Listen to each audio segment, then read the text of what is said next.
What if one of history's most terrifying regimes built its entire ideology on a myth? Not just any myth, but a story of gods, a lost continent, and a supposed master race born from the sunken city of Atlantis. This isn't fiction. This is one of the strangest, most bizarre chapters of World War II. It's 1938. Deep inside Nazi Germany, a secret plan is taking shape. It's a mission to find scientific proof that an ancient, divine super race not only existed, but that its descendants were alive and well. And at the very heart of this surreal obsession stood one man, Heinrich Himmler. To the world, he was the ruthless head of the SS, the architect of terror. But behind closed doors, he was something else entirely, a high priest of the occult, building a bizarre pseudo-religion for the Third Reich, a religion designed to rewrite human history. Himmler believed that the German people were not just a nation of conquerors, they were the direct descendants of a forgotten empire, Atlantis. According to the legend, Atlantis was a paradise that vanished beneath the waves in a single, catastrophic night, swallowed by the wrath of the gods.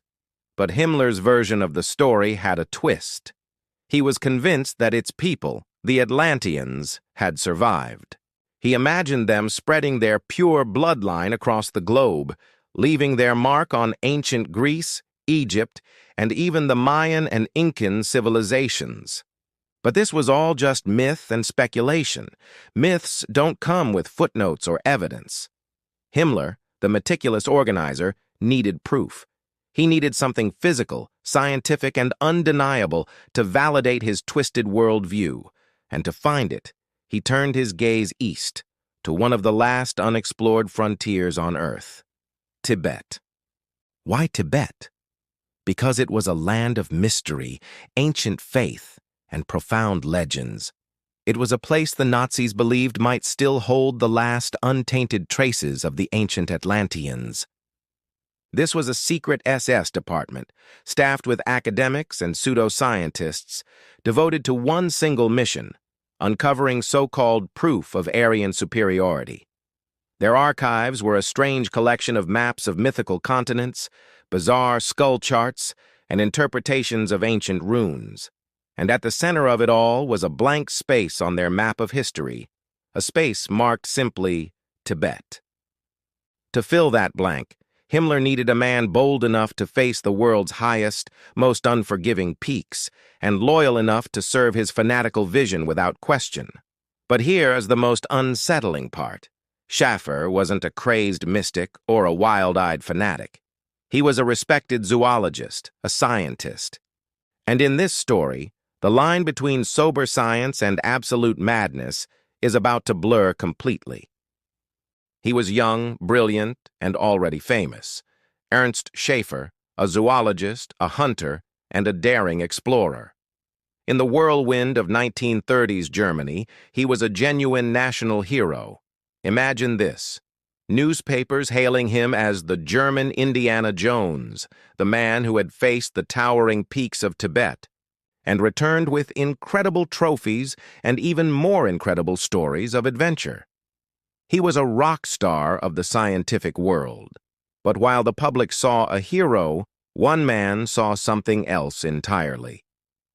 Heinrich Himmler, the chillingly powerful head of the SS, looked at Schaefer and saw a tool.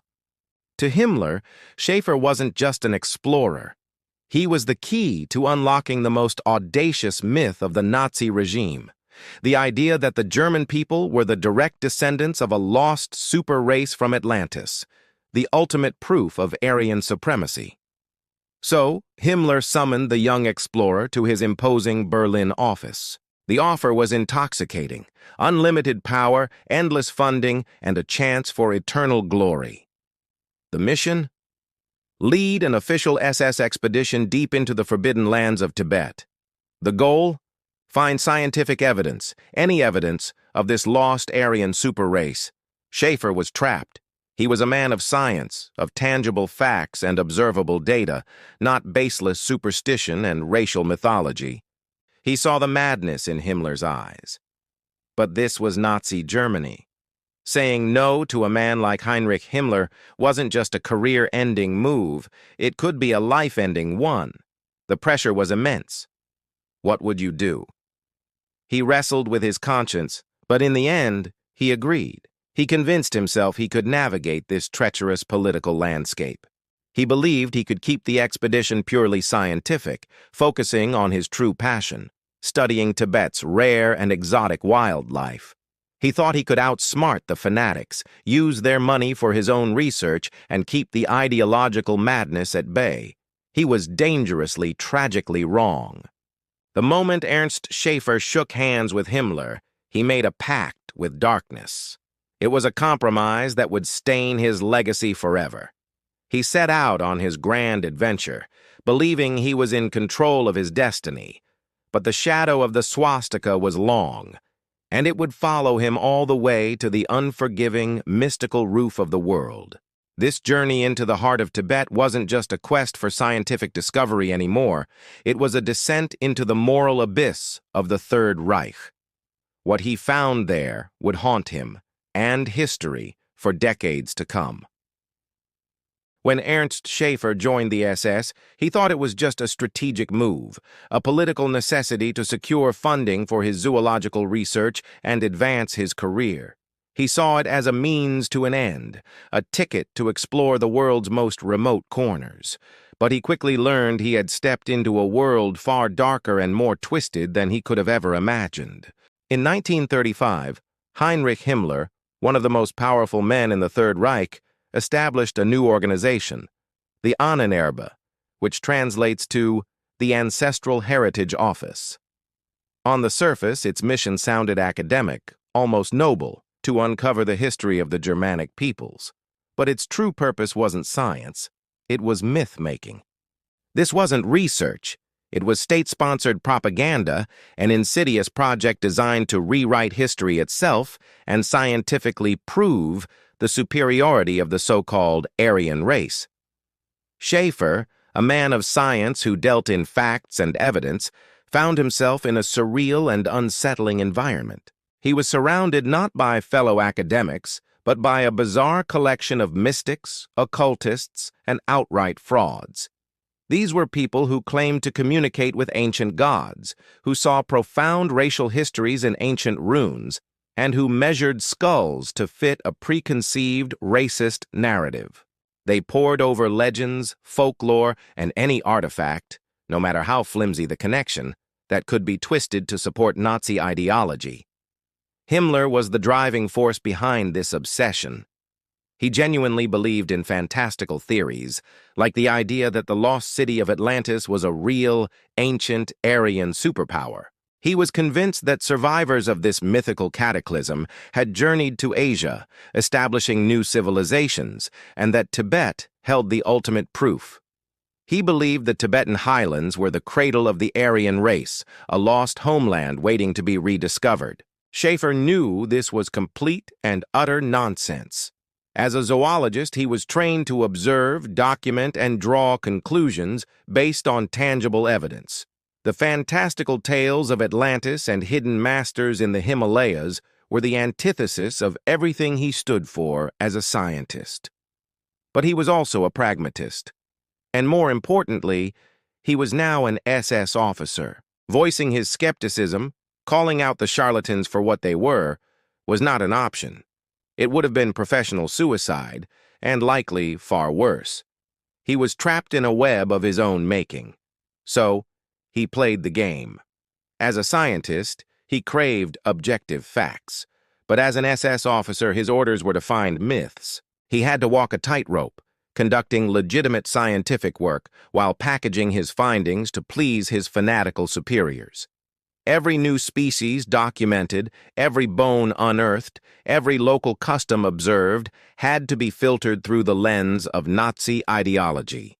Each discovery was expected to contribute to the grand, false narrative of Aryan supremacy. Deep down, Schaefer understood the terrifying reality of his situation.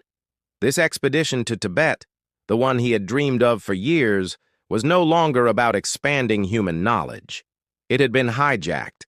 It was now an instrument of control, a tool to manufacture belief and a chilling demonstration of how a dangerous idea, backed by absolute power, could poison the very pursuit of truth. His journey into the mountains was becoming a descent into a moral abyss, where science was just another weapon in the arsenal of propaganda. By 1937, what started as a wild idea wasn't just a dream anymore, it was an official order. The German expedition to Tibet was happening, and Ernst Schäfer was tasked with putting together the team. This wasn't going to be a simple trek. This was a mission that would carry both scientific instruments and the dark emblem of the swastika deep into the heart of Asia. Schaefer knew exactly what he wanted, a team of genuine scientists, not the mystics and occultists favored by his powerful SS patron, Heinrich Himmler. He began hand-picking his crew. First, there was Karl Wienert, a brilliant young geologist eager to uncover the secrets of the Himalayas rock formations. Then came Ernst Krauss, an entomologist, a man whose entire world revolved around insects, from the tiniest ants to the most magnificent butterflies. And finally, there was Bruno Beger, a racial anthropologist. Beger was trained in the disturbing pseudoscience of the time, equipped with calipers and charts to measure skulls and facial features, all in a twisted effort to prove the superiority of the so-called Aryan race. For Schaefer, the objective was crystal clear. He envisioned a comprehensive, legitimate scientific survey of Tibet. He wanted to document its unique wildlife, map its uncharted geography, and study its isolated people. He dreamed of being the first to film the rare black-necked crane and bring back specimens of undiscovered species. His ambition was to make a name for himself in the world of exploration and science. But Himmler had his own, much darker agenda. He wasn't interested in birds or bugs. Himmler was obsessed with esoteric theories of a lost super race, the original Aryans, who he believed had survived a global catastrophe by taking refuge in the high plateaus of Tibet. For him, this expedition was a holy quest to find the origins of German greatness, the living proof of a master race.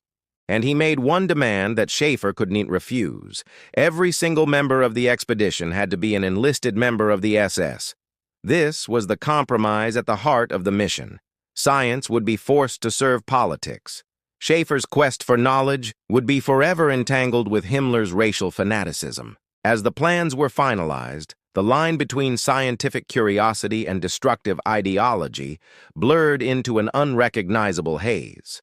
Schaefer was focused on documenting rare birds, while his boss, Himmler, was dreaming of finding the descendants of Atlantis.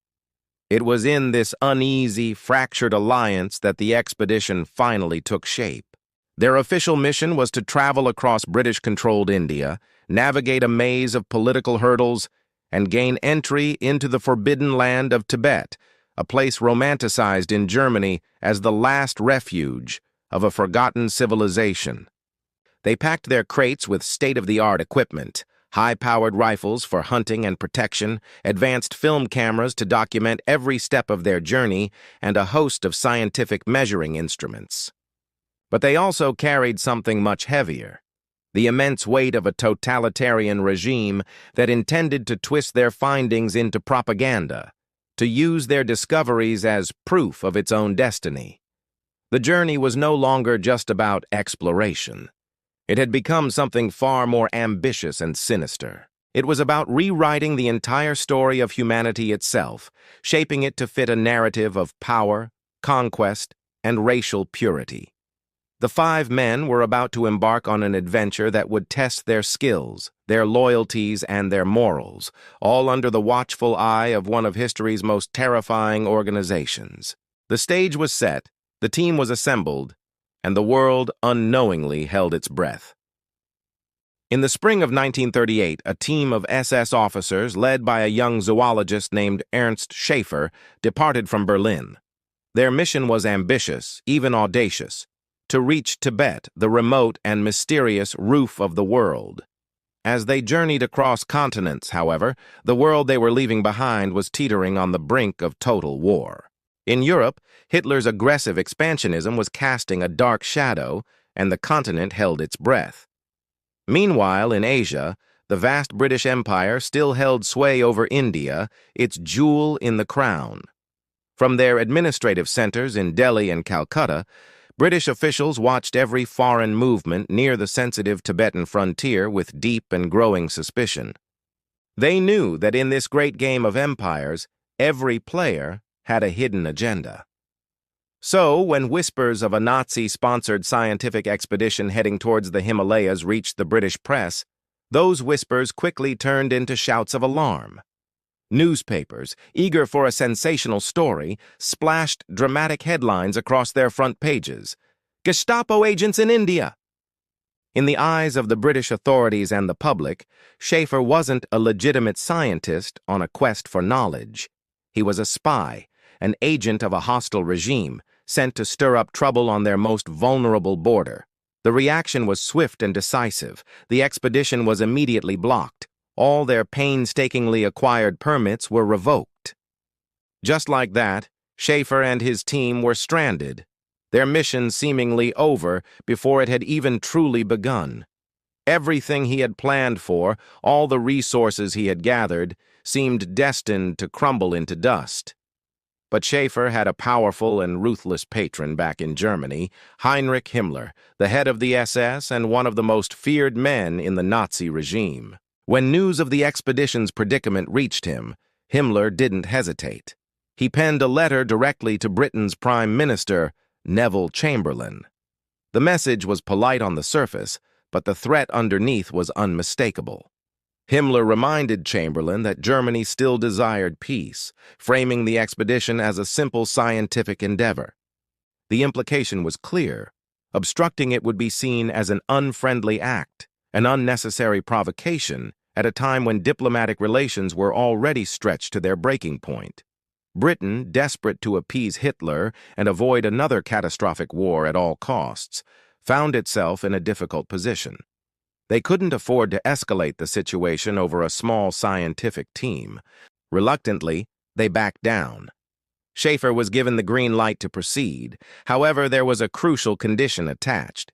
He and his team were granted permission to conduct their research within the borders of British India, but they were strictly forbidden from crossing into Tibet. The Forbidden Kingdom was to remain off-limits. Trapped in the tiny protectorate of Sikkim, nestled in the shadow of the mighty Himalayas, Schaefer was frustrated but not defeated. He refused to give up. If he couldn't get to Tibet, he would make the most of where he was. He and his team got to work, transforming the lush valleys and mountains of Sikkim into their personal laboratory. They began meticulously collecting rare botanical specimens, filming the region's exotic wildlife, and conducting anthropological studies on the local tribes. They measured skulls, documented rituals, and took countless photographs, all in the name of science. But for his master Himmler, this kind of conventional science was secondary. Himmler was obsessed with his bizarre and twisted racial theories. He wasn't interested in plants or animals. He wanted proof of ancient Aryan heritage, a direct link between the German people and the mythical origins he believed were hidden in the heart of Asia. Schaefer understood this perfectly. He knew that to maintain Himmler's favor, to secure his own career, and perhaps even his life, he had to deliver what was expected. Simply cataloging the flora and fauna of Sikkim wouldn't be enough. He had to find a way to get into Tibet and bring back the evidence Himmler craved. Every day, as he stood at the border, gazing at the distant snow-covered peaks that marked the entrance to the Forbidden Land, the line between scientific exploration and outright defiance blurred. The temptation was immense, the pressure unbearable, and he knew with a cold certainty that soon he would have to cross it. Thank you for watching. If you found this story as fascinating as I did, please hit that like button and subscribe for more hidden histories.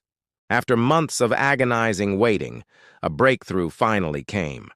A messenger, dust-covered and weary from the road, arrived from Tibet's ruling council, carrying a letter for Schaefer. Against all odds, Against all the political maneuvering, the impossible had happened. The Germans were granted permission to enter the holy, forbidden city of Lhasa. The catch? They had only 14 days.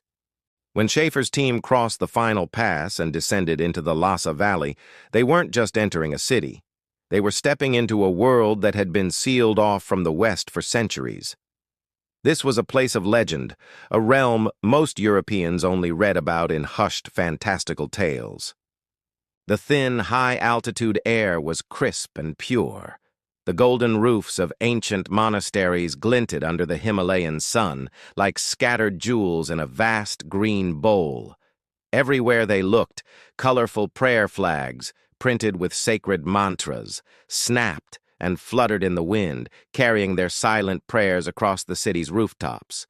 And there, dominating the entire landscape, was the Potala Palace. A colossal, awe-inspiring structure, rising fortress-like from the very rock of the mountain, it was the home of the Dalai Lama, the spiritual and political heart of Tibet's enduring mystery.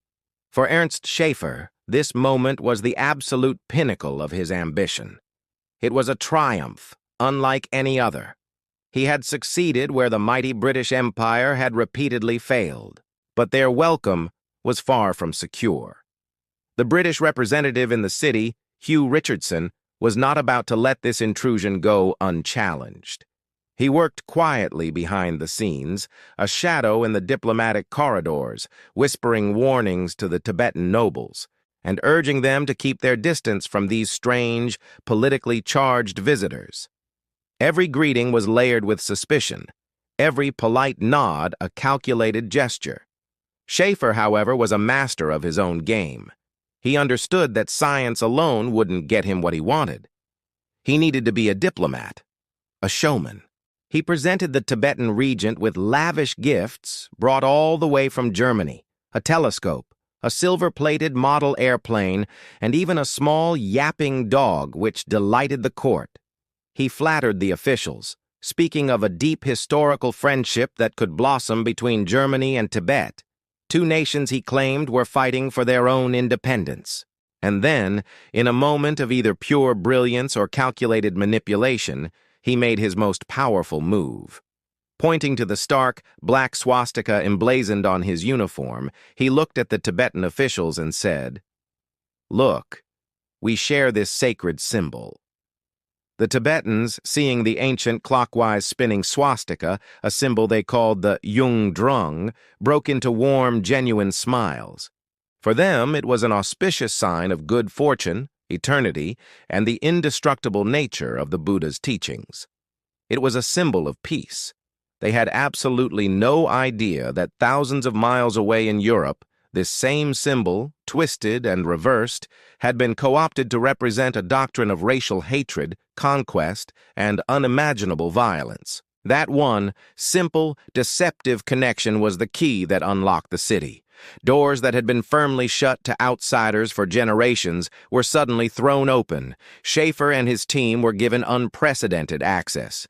They filmed, they photographed, they measured, and they documented the life of the holy city in meticulous detail, becoming the first Germans ever to capture Lhasa on film.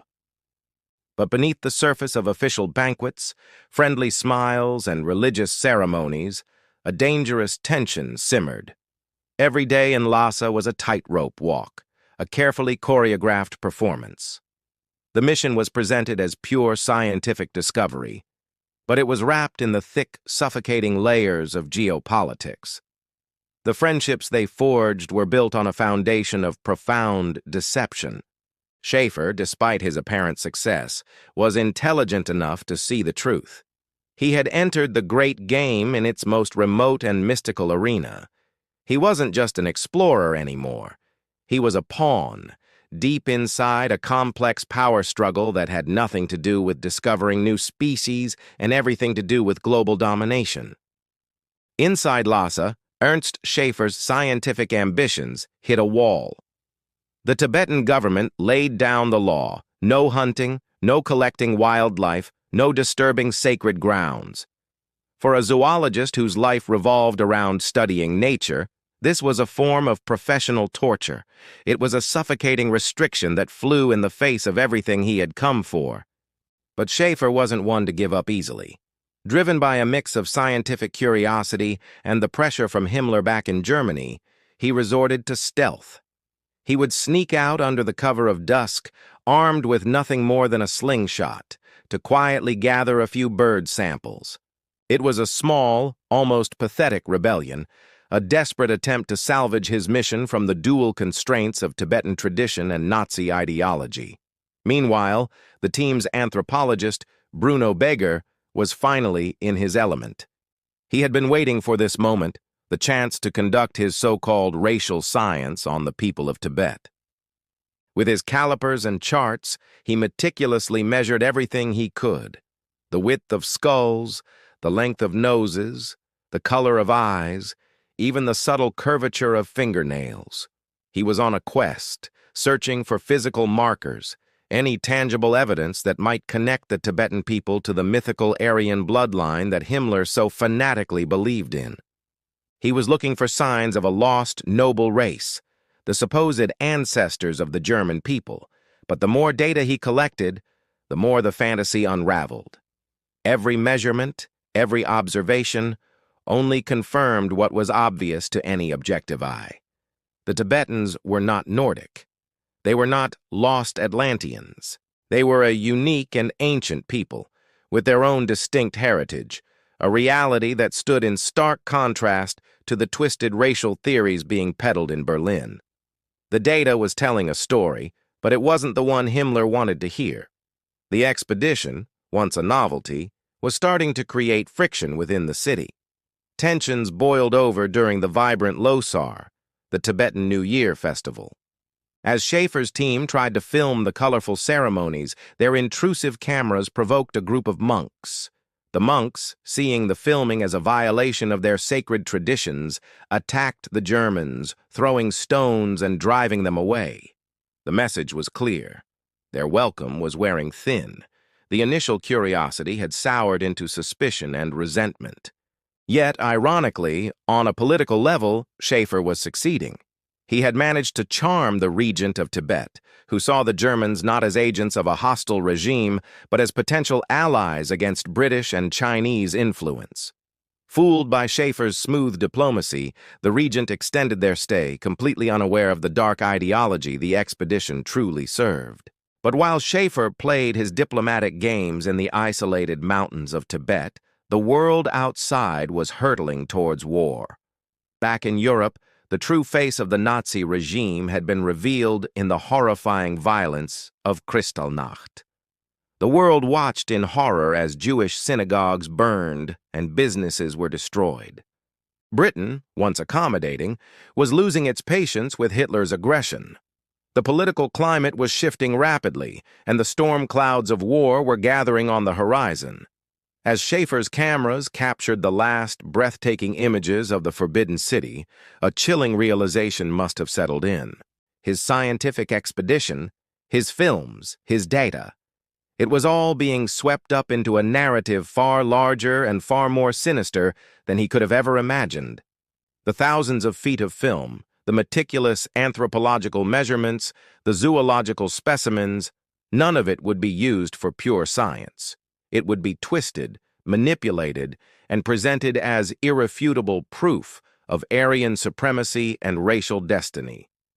Himmler would seize upon Beger's flawed data to bolster his grotesque theories, ignoring any evidence that contradicted his worldview. Schaefer's dream of a purely scientific expedition was dead. His research was no longer his own. It had been corrupted, co-opted, and repurposed to serve the ideological goals of the Third Reich, forever staining his legacy. The science had become a weapon, and the search for knowledge had been tragically perverted into a justification for hate. When Ernst Schäfer finally returned to Germany, he braced himself for the worst. He had failed. He hadn't found the lost city of Atlantis. He hadn't proven Himmler's grand, delusional myth. He had come back with scientific data, yes, but not the ideological jackpot he was sent to find. As his plane touched down on the tarmac, he must have been rehearsing his excuses, preparing for a dressing down from the highest echelons of the SS. But a surprise awaited him. There on the airfield stood Heinrich Himmler himself. The Reichsführer SS, one of the most powerful and feared men in the Third Reich, was there to greet him personally. Cameras flashed, blindingly bright. Swastika banners snapped in the wind, and Schaefer, to his utter shock, was hailed as a national hero. Himmler declared the expedition a complete triumph. Not a triumph of science, of course not. That was never the point. It was a triumph of ideology. German explorers had marched into the forbidden land of Tibet. They had defied the British Empire, and they had brought glory to the Reich. The actual findings were irrelevant. The journey itself was the propaganda victory Himmler needed. For Schaefer, it must have been a hollow, bitter victory. His life's work, all the meticulous research, the thousands of photographs, the detailed maps, the biological specimens he'd so carefully catalogued, all of it was pushed aside. It would never be properly studied. It was just a prop for a political spectacle. The war swallowed everything. Within just a few weeks of his return, Germany invaded Poland. The world, which he had just spent years exploring, was about to burn. The real reckoning, however, wouldn't come until years later, after the smoke cleared and the full horror of the Nazi regime was laid bare. The truth eventually catches up with everyone.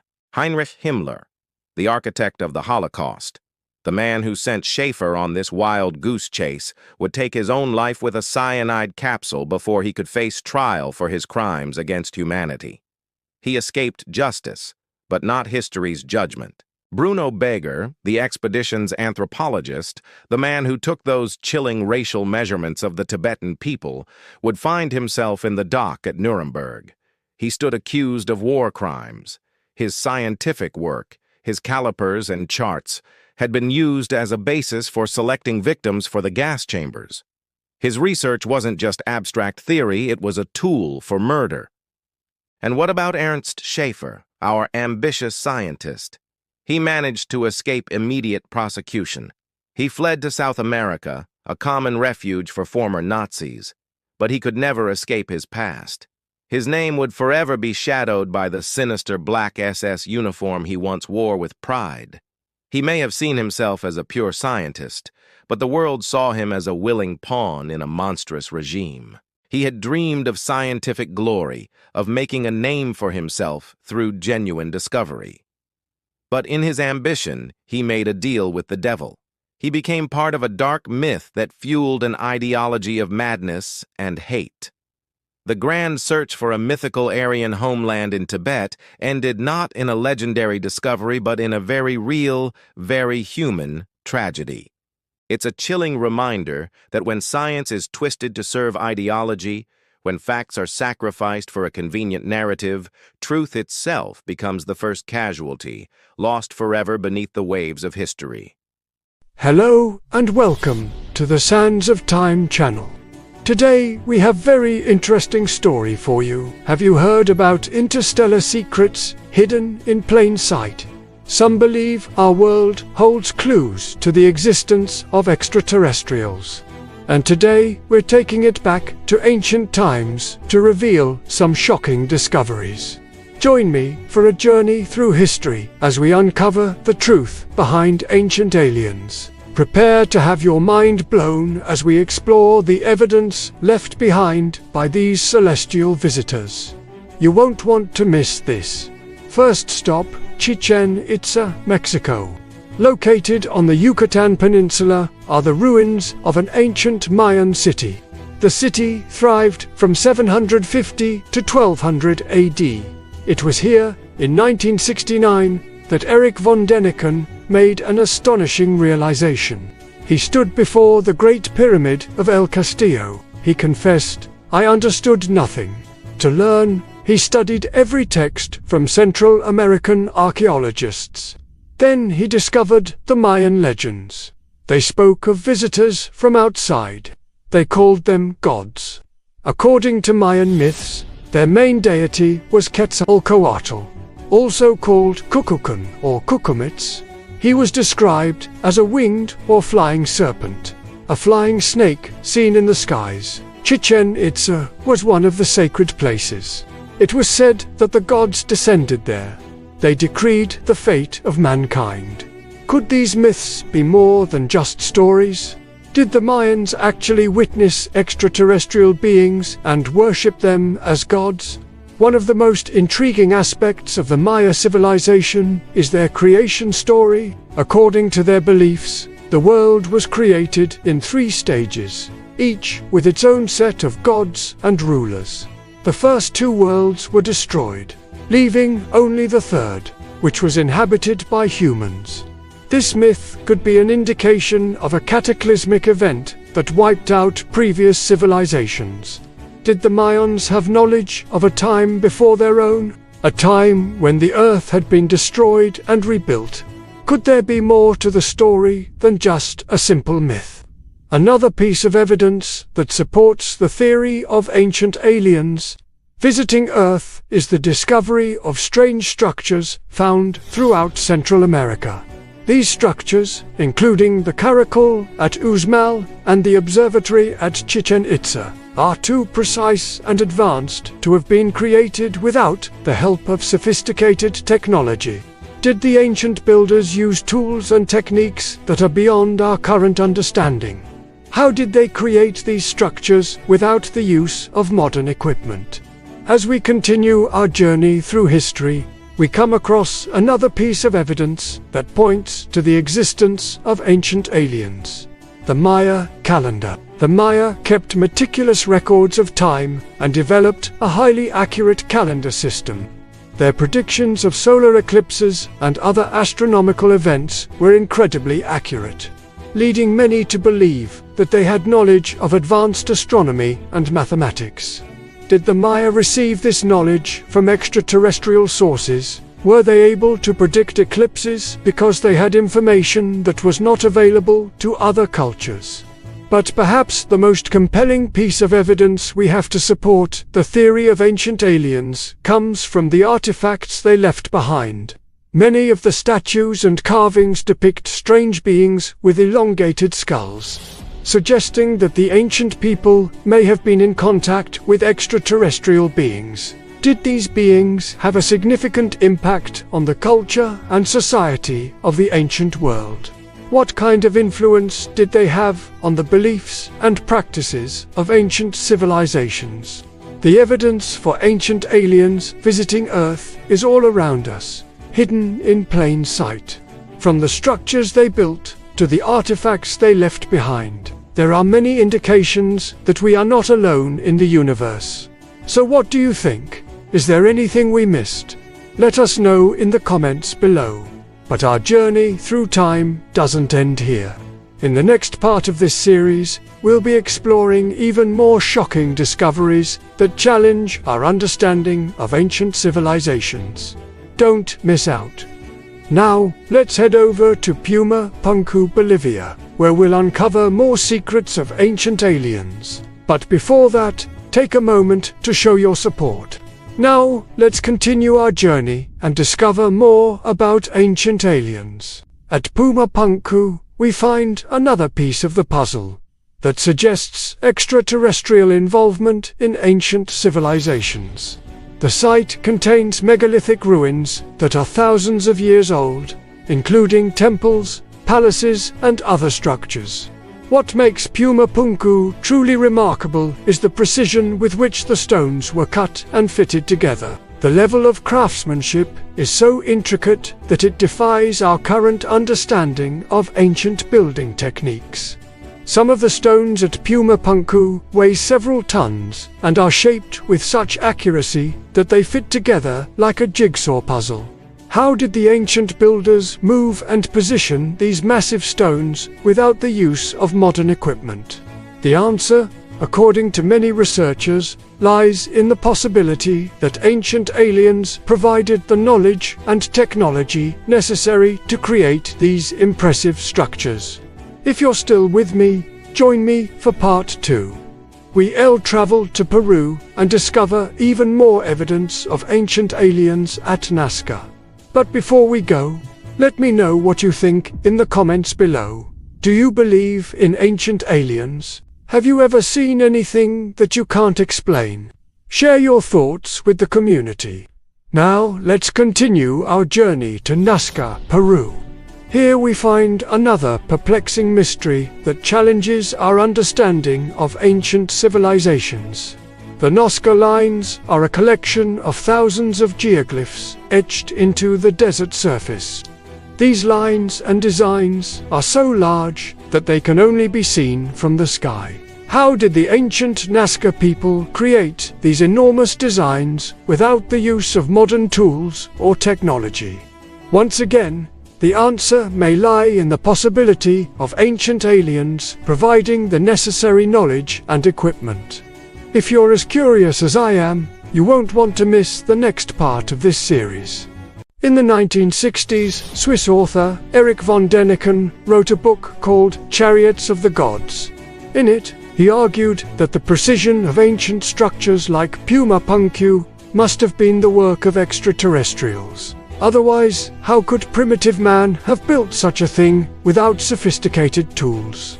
Traditional archaeology largely ignores details like these. They focus instead on proving or disproving the more popular theories about Puma Punku, like the lost civilization of Tiwanaku or the natural formation explanation.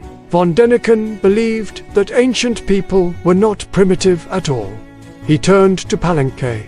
There, in the 1950s, archaeologists uncovered the tomb of Lord Pakal the Great.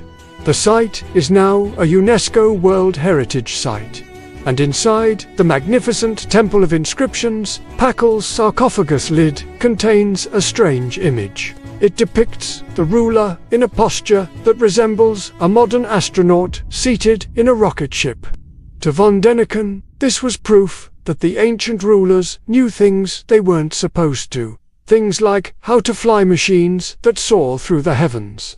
His interpretation of Palenque, however, is far from conventional. The lid of Pakal's coffin, for example, has been described as one of the most mystifying pieces of pre-Columbian sculpture. It appears to show Pakal bent forward as if piloting something. Some say the object is a steering wheel. A possible interpretation is that Pakal was breathing through an oxygen mask. His hands are shown as manipulating some kind of control, and it's clear that he's inside what looks like a capsule. Von Däniken believes this is a spacesuit, and if so, then the ruler is in a rocket ship. He's strapped into his seat as he hurtles toward the stars. But what could the carvings on Pakal's tomb mean? Is there any validity to the ancient astronaut theory? Let's take a closer look at the carving. The steering wheel idea has been suggested before, but it doesn't explain why Pakal is sealed inside a tomb. If he left the Earth, shouldn't his body be missing? Then there's the breathing apparatus. Here you can see what looks like a nose clip. Next, there's this strange tube that leads to a bag or pouch. Could this have been a primitive version of an oxygen tank? Then there's the mysterious object protruding from the top of the helmet. Some believe this is a microphone. Was Pakal broadcasting his journey back to his home planet? Thousands of years ago, the Maya kept detailed records of astronomical phenomena. They made incredible predictions about the movements of the planets and stars. Some believe that they even knew the Earth wasn't flat. They may have realized it was round. And maybe it was their advanced knowledge of space that inspired the designs in Puma, Punku, and other ancient sites. But where did their knowledge come from? The ancient astronaut theory suggests that the Mayans weren't alone in the universe. Extraterrestrials visited our world and shared their advanced technology. This gave humans a huge head start. We didn't have to discover these inventions on our own. Instead, we were taught by beings from another world. When we think of ancient people, we tend to imagine them as primitive and uncivilized. but recent discoveries suggest otherwise. It's becoming clearer than ever that there were many advanced civilizations before ours. Perhaps the Mayas weren't the first to explore the cosmos. Maybe they inherited their knowledge from aliens who came before. If this is true, then the prophecy of return may not be just a myth. It could be an ancient prediction of humankind's eventual return to the stars. But what do you think? Does this carving depict an astronaut? Let me know in the comments below. And don't forget to subscribe. In the next Interstellar Secret, shocking evidence of ancient astronauts will be revealed. But first, all the civilizations of Earth seem to have their origins in the distant past. In the mists of prehistory, there are myths, legends, and stories handed down through oral tradition from our ancestors. But beyond that, hard evidence of early man is hard to come by. The further back we go, the fewer physical relics we find. Yet, the farther back we go, the more intriguing the technologies we discover. This suggests that ancient humans were more advanced than we think. What if ancient humans had help from an advanced alien race? At Copon, another Mayan city, stands the hieroglyphic stairway. It was built in the 700s AD, and it records the dynasty of Copan's rulers. The stairway contains over 2,000 glyphs. For centuries, these glyphs were undecipherable. But in 1880, a German scholar named Ernst Schäfer cracked the code. He realized the Maya wrote with logographs and phonetic signs. Their script was one of the most advanced in the world. The glyphs claimed the kings were semi-divine. They traced royal bloodlines back to the gods. But who were these gods? Were they extraterrestrial beings? Ancient astronaut theorists believe so. Let's explore this theory. But first, a quick reminder. The Maya civilization thrived between 250 and 900 AD. Their population reached 20 million. They developed advanced mathematics and astronomy. They built celestial observatories. And while Europe was in the Dark Ages, the Maya were mapping the stars. Their greatest achievement was timekeeping. They tracked Venus, eclipses, and long cycles, including the precession of the equinoxes, a cycle lasting 26,000 years. Their calendar cycles even predicted the future. The long count calendar lasts 5,125 years. It ended on December 21st, 2012. Why that date?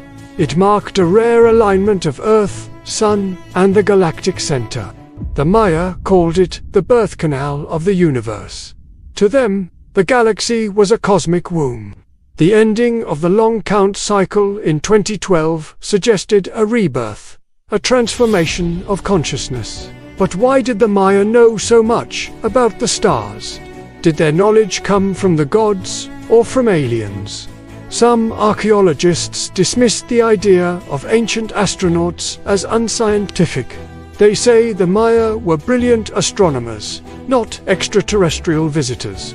However, mainstream science cannot explain certain artifacts found throughout the Americas.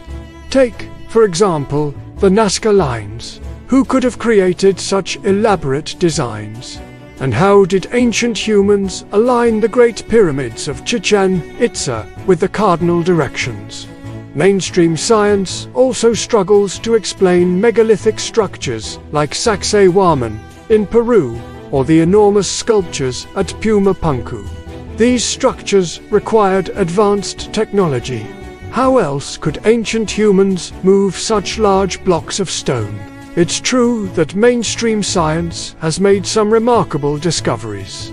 We now know that the Maya built cities. They had a complex social structure, a writing system, and an organized religion. They also kept detailed records of astronomical events and accurately predicted eclipses. But what about the artifacts that mainstream science cannot explain? What about the evidence for advanced technology? Was the Maya civilization truly as advanced as some of the world's leading experts claim? Or is there something that mainstream science is missing? Could the Maya have been helped by extraterrestrial visitors? One thing is certain. The ancient Maya were a highly advanced civilization. They left behind a legacy of art, architecture, and scientific knowledge that continues to amaze us today. But where did their knowledge come from? Were the Maya in contact with an advanced alien race? Did they receive their knowledge directly from the gods? Or did they develop their advanced technologies independently? The truth is, we may never know for sure, but one thing is certain. The ancient Maya were a highly advanced civilization. They left behind a legacy of art, architecture, and scientific knowledge that continues to amaze us today. But where did their knowledge come from? Were the Maya in contact with an advanced alien race? Did they receive their knowledge directly from the gods? Or did they develop their advanced technologies independently? What do you think? Leave your theories in the comments below. Have ancient astronauts visited Earth before? Ancient astronaut theorists say yes. Knowledge was their gift from the stars. Knowledge was the currency of the universe. But history takes us further back. 65 million years ago, a massive asteroid struck the Yucatan. This impact ended the age of the dinosaurs. Yet, in Mayan art, we find images resembling dinosaurs. How could they know about creatures extinct for millions of years? The Aztecs also preserved incredible myths. They traced their origin to Chicamostoc, the place of 7 caves. From these caves, gods created humanity. Some legends describe a giant flint knife descending from the sky. From it emerged 1,600 gods. Were these extraterrestrial visitors? At Teotihuacan, northeast of Mexico City, lies a vast metropolis. Built in the 1st century AD, it housed over 100,000 residents. Its pyramids, the sun, the moon, and Quetzalcoatl's temples still inspire awe. But who built this city? There are no glyphs, no rulers recorded. The origin remains a mystery. In 2003, archaeologists discovered a tunnel under the Temple of the Feathered Serpent. Inside, they found mysterious golden orbs. Theorists suggest they symbolized planets. The cavern walls shimmered with golden flecks. Illuminated by torchlight, it resembled the cosmos itself. Did ancient astronauts leave their mark on human civilization? Could they have sparked the development of our earliest cities? The evidence is tantalizing. In Bolivia, at the ruins of Tiwanaku, archaeologists found a doorway cut precisely to the dimensions of a human body. The doorway suggests an entrance, yet there's no record of any structure behind it. What was its purpose? Who used it? And for what? The Nazca lines are a series of etchings on the desert surface. These geoglyphs depict animals, plants, and geometric patterns. Some measure over 300 feet long. How did the Nazca people align them so perfectly? Did they use tools we don't understand? On the island of Malta, we find megalithic temples older than Stonehenge.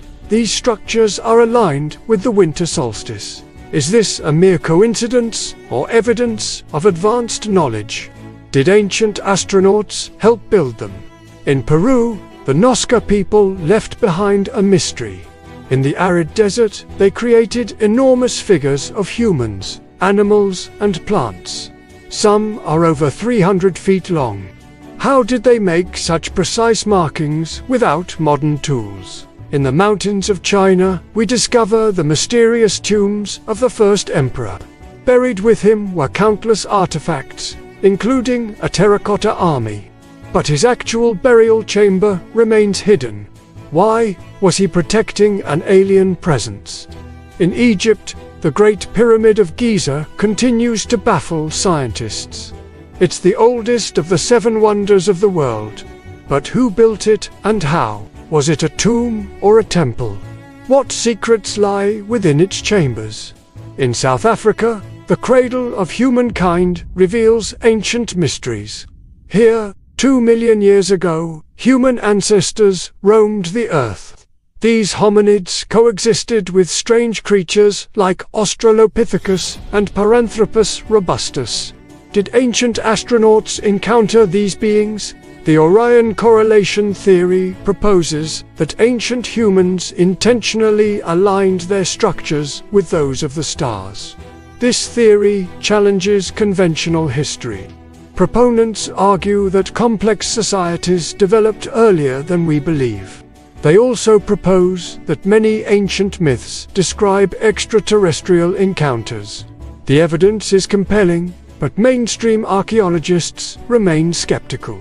We may never know for sure if ancient astronauts walked among us, but one thing is certain: the universe never ceases to amaze. This is a book, not just any book, but a Mayan book that was created around the year 1000 AD. The book tells us about the movement of Mars. And what's strange about it is that the Maya tracked the cycle of the red planet, which takes 780 days to complete. They knew that if they wanted to plant crops, they had to do it at the right time, right? So they needed to know when the planets were aligned. But how did they get this astronomical knowledge? Did they teach themselves, or were they taught by their gods? The Catholic Church destroyed much of Mayan knowledge, but fragments survived. Everywhere the Maya said this wisdom was given by the gods. Now, most people think the Maya made it all up, but let's look at the evidence. Could their gods have been extraterrestrials? If so, where did they go? Some believe that after many wars and cataclysms, maybe they left Earth and just decided to step back and watch humanity grow. Have you ever wondered why there are no humans on any other planet? We're like a pet project, and we're alone. There's nobody else watching us. And we're meant to be alone until we figure things out for ourselves. But with modern technology, we're now uncovering hidden cities. All over the Yucatan, farmers were scanning ancient sites with LiDAR, light detection, and ranging. This technology creates 3D images of buried cities. It's incredible because thousands of ancient Maya sites are buried under the jungle. Little by little, piece by piece, the puzzle is coming together.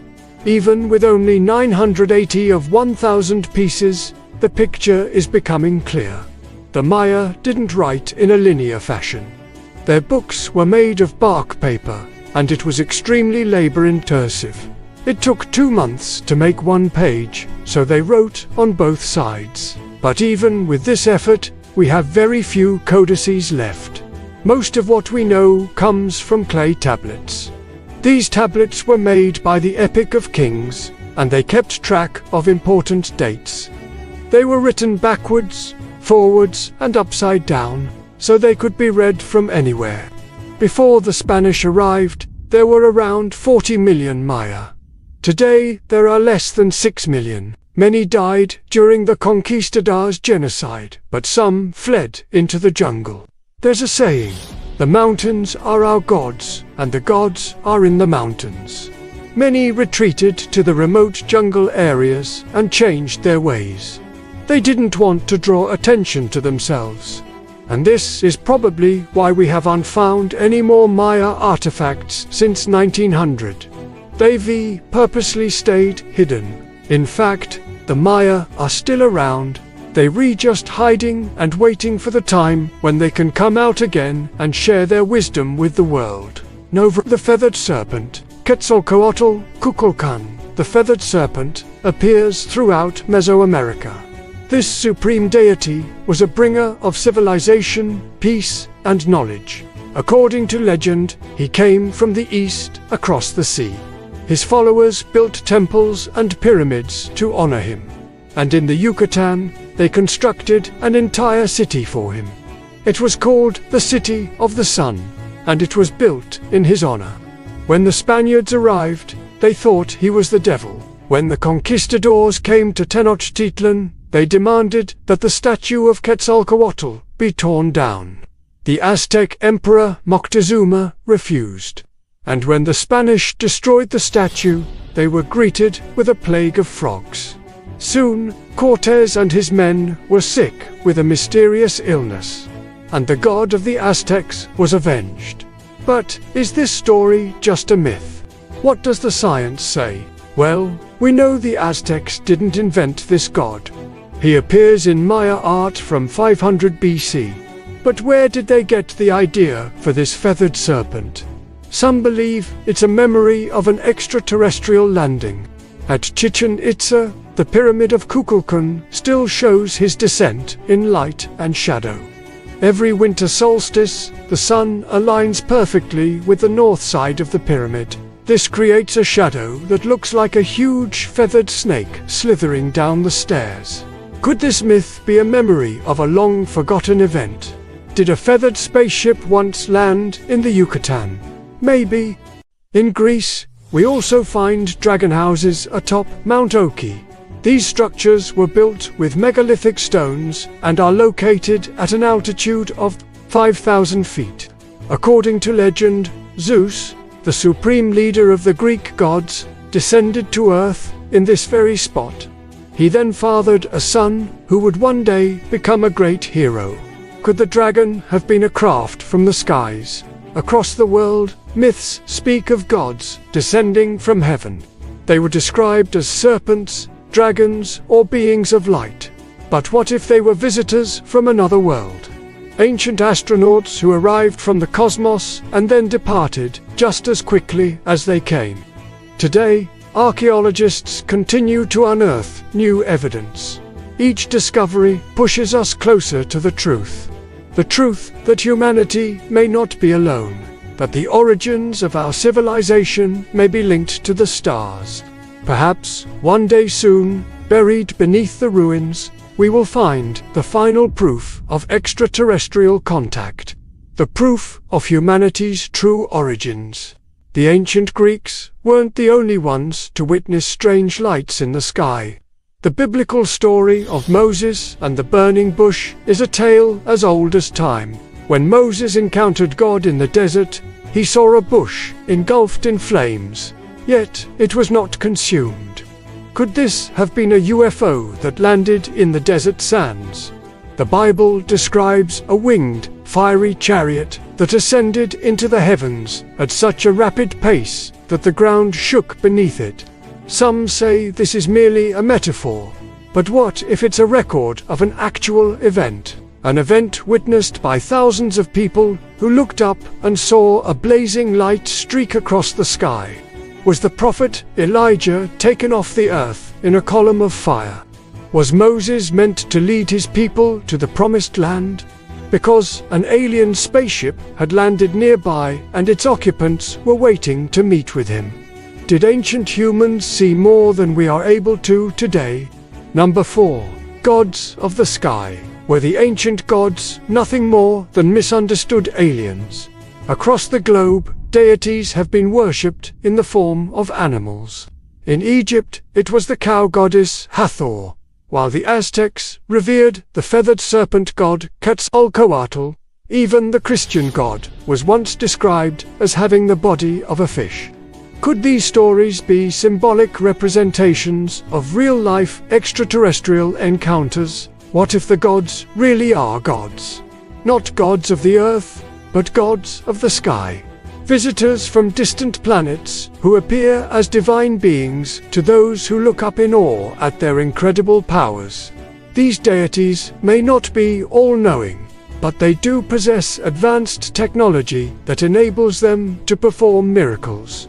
In the eyes of primitive man, this would make them appear godlike. And so, legends were born, passed down through generations. These tales took on a life of their own. The gods became larger than life, their powers magnified until they were no longer seen as visitors from another world, but rather eternal heavenly beings. 3. Pyramids. The ancient Egyptians built pyramids as tombs for their pharaohs. These massive structures were aligned with the cardinal directions, suggesting that the Egyptians possessed advanced knowledge of astronomy. Some even believe that the pyramids themselves are records of celestial events, such as the alignment of the stars in the Big Dipper constellation. The precision with which the pyramids were constructed indicates that the builders had access to tools and techniques that are not known to have existed at the time. It has been suggested that the Egyptians may have used tools of extraterrestrial origin, such as laser beams, to align the stones with such accuracy. The idea that the Egyptians received help from an advanced civilization, perhaps one from the stars, is not a new one. In fact, it has been proposed that the Egyptians were visited by a race of beings from another planet, who taught them how to build pyramids as a way of preserving their knowledge and culture for future generations. 2. Ancient astronauts. The term ancient astronaut is used to describe the theory that extraterrestrials visited Earth in the distant past and interacted with humans. Proponents of this theory believe that these extraterrestrial visitors, often referred to as gods by ancient cultures, left behind evidence of their presence in the form of artifacts, structures, and texts. One of the most compelling evidence cited by ancient astronaut theorists is the existence of enigmatic structures around the world that are difficult to date and for which conventional explanations are lacking. These include sites like Pumapunku in Bolivia, Sacsayhuamano in Peru, and the pyramids of Giza in Egypt. Some argue that these structures are too complex to have been built by ancient humans and must have been constructed with the help of advanced technology, possibly of extraterrestrial origin. They point to the precision with which some stones are cut and fitted together as evidence of highly sophisticated tools and techniques that are not known to have existed at the time these structures were supposedly built. Number 1. The coming of the gods. We have already explored the evidence that ancient humans may have witnessed objects in the sky that we can only describe as alien spacecraft. However, there is another intriguing possibility. What if the gods of old were actually extraterrestrial beings who came to Earth in ships from the stars? Many cultures around the world have myths and legends of gods who came down from the sky in fiery chariots or ships. Could these stories be based on real events? Could it be that the gods of old were actually aliens who visited Earth in the distant past? Who knows? Thanks for watching.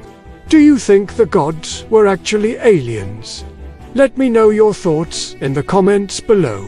And don't forget to subscribe for more videos like this.